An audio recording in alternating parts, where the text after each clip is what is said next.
Hi everybody, I'm Danny Jenkins, CEO and co-founder of ThreatLocker.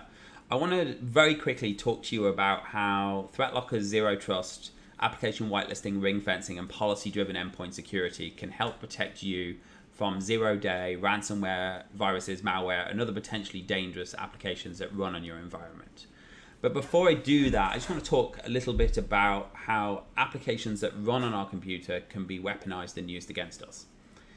Every time you run an application on your computer, whether that application is Angry Birds, Microsoft Office, Zoom, or ransomware, that application has access to everything that we have access to.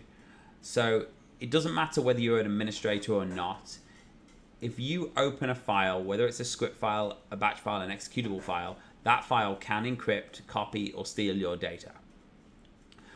So to stop this, the best way to stop this is to stop these applications running at all. If it cannot run, then it can't encrypt your files. So if you use a traditional antivirus, you rely on that antivirus knowing that that application is bad, or waiting until that application does something bad enough and then shutting it down. But a far smarter approach, or an additional approach, might be to actually stop all applications from running that aren't explicitly trusted to begin with. Most people run 5 to 10 applications on their computer, and anything from Microsoft Office to Google Chrome to Adobe Reader, maybe QuickBooks, and that's all they need to run to do their job. If you are able to block everything else, you don't need to worry about, is my antivirus going to detect the latest threat? Because it means if it's not on the list, if it's not on the allow list, then it's not allowed to run. This approach is extremely effective and has been used in federal government and large enterprise for many years. But it's always been far too difficult for small businesses, for MSPs, for even medium businesses to adopt this approach because it's just too complex. So what ThreatLocker has done is we've taken this approach and we've made it really easy to manage, and then we've extended on it. So not only can you control what applications can run in your environment, but what those applications can do once they're running. So I'm going to jump straight into a live demo and quickly show you how this works. So the first thing is, one of the big challenges with the zero trust approach is deploying ThreatLocker to begin with. If you're a managed service provider or if you're an IT manager, deploying this is really, really easy. You can download our predefined scripts, you can push it out through group policy, you can single click install it. It literally takes 30 seconds to install. And if you're using your RMM, it will automatically provision your clients in the system here and assign the computers to the correct client, and you can switch between them. Once it's installed, it's not going to block anything. It's going to be in a monitor-only state. And you'll see the computers register in the computers page, and within about 20 minutes, you'll see the baseline upload. ThreatLocker is going to immediately start logging what's happening on your computer. So every time somebody opens an application, whether the application is Google Chrome or PuTTY or Firefox or DLL or ransomware, that application is going to get logged here in the audit in real time. You'll be able to see who signed the file, what the hash is, the serial number of the hard drive, the user, the process, and various other details about the application here. We're then going to take this information, we're going to start to learn from it. The first thing we're going to do is we're going to start to build policies to automatically allow the applications based on our built-in database of applications. So we have over 250 applications in our database, and we're going to try and match, whether that's Office or Google Chrome or ConnectWise Automate or N-Central or Kaseya, we're going to try and match those applications, those files to known applications, and build the policies for you. And you'll notice those flagged with a built-in tag here in the portal. The next thing we're going to do is we're going to catalog the applications we don't know what are. So if you're running custom payroll or custom healthcare software, we're going to catalog those and we're going to create policies for those as well. And you'll notice then they don't have built-in next to them.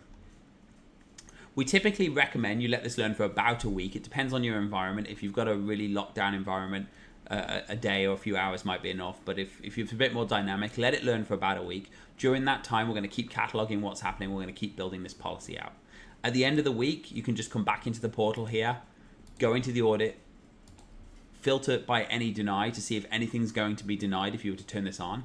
Once you're happy nothing's going to get denied that you don't want to get denied, you can just go to the computers page, uncheck monitor only, and within 60 seconds, your environment's going to be locked down.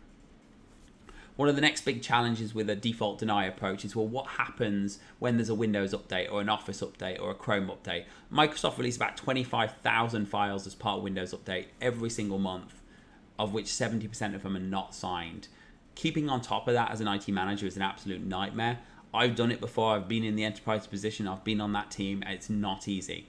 ThreatLocker takes this process and makes it really, really easy. So when there is an update, you don't have to worry about that update being blocked, because we're automatically updating our definitions. We have a team, we have the technology behind that. So when there's a Windows update, the new update is going to be there. The next part of this is, well, what happens when something is blocked? What happens when a user either opens something they legitimately want? So I want putty here and it's being blocked and it hasn't been permitted before. What is the user experience like? As an administrator, you can automatically permit it from here. The user can hit request permission. And when I say as an administrator, I mean a ThreatLocker administrator, not local admins. The user can hit request permission, and you will get a ticket, an email, a text message, and you can click on a link from that email and automatically approve it. If we know what it is, we'll say we know what it is. When you click approve, within 30 seconds, it's allowed to run. If this isn't just legitimate applications, if the user downloads a document from the internet, so this is a piece of ransomware that somebody sent to me. They download a document, open it up, it tries to spawn out and run ransomware, that's going to be blocked as well. Whether it's known or unknown, it doesn't matter. When you do approve something, it's approved within 30 seconds, 60 seconds. So you can see here, when I try and run putty again, that's already approved. If you do have custom software that requires lots of DLLs that isn't a built-in definition in ThreatLocker, you can use our learning mode to track changes. If I just open this here, I can very easily start learning mode, track installed files, put my credentials in. I can also start this remotely. This allows me to install the software. It tracks the changes. I'm not going to install this now. And then it creates the policy for all the DLLs and dependencies for me. The next part of ThreatLocker is, well, what happens about applications that we need to run? What happens if someone weaponizes applications against us? Something like PowerShell or RegServe or RunDLL or TrueCrypt, or legitimate applications that we use in our system. So what ThreatLocker wanted to do is we wanted to create policies around that. We built these ring fences around applications. So not only are we controlling what can run, but also what applications can do once they're running. So in this case, if I take Microsoft Office as an example, and I just we have a policy here that says Microsoft Office is allowed to run, but it's not allowed to access PowerShell. It's not allowed to access Command Prompt or CScript or RegServe. We can control its access to the internet so it can't go out and download aggressive software to the file system very, very easily. We can do the same in PowerShell. So if somebody runs a PowerShell command, not a script, because the script's going to be blocked anyway, but if somebody runs a PowerShell command to go out to the internet, download a payload, access it through file access, that's going to be blocked out the box. So if we see here, if I just go into my documents folder here and try and copy this file here, that gets denied. If I try and go out to the internet and invoke a web request, that gets denied. And you can see here very clearly in the audit, it was denied. If you want to allow it, it takes 30 seconds. You just click add. You can allow certain file types for certain applications. You can allow certain websites to be accessible by PowerShell or by maybe your RMM server or something like that. Very quickly, you just click add and it's approved. The next part about what ThreatLocker does is creating policies around your storage. The first thing is with the storage is just like the application control, we audit everything. So if somebody does go onto your file share, if somebody creates a document or opens a document in this case, edits that document, copies it to a USB drive, which is copies it over to the user desktop, all of that is recorded here in the audit, deletes that file, everything that happens gets logged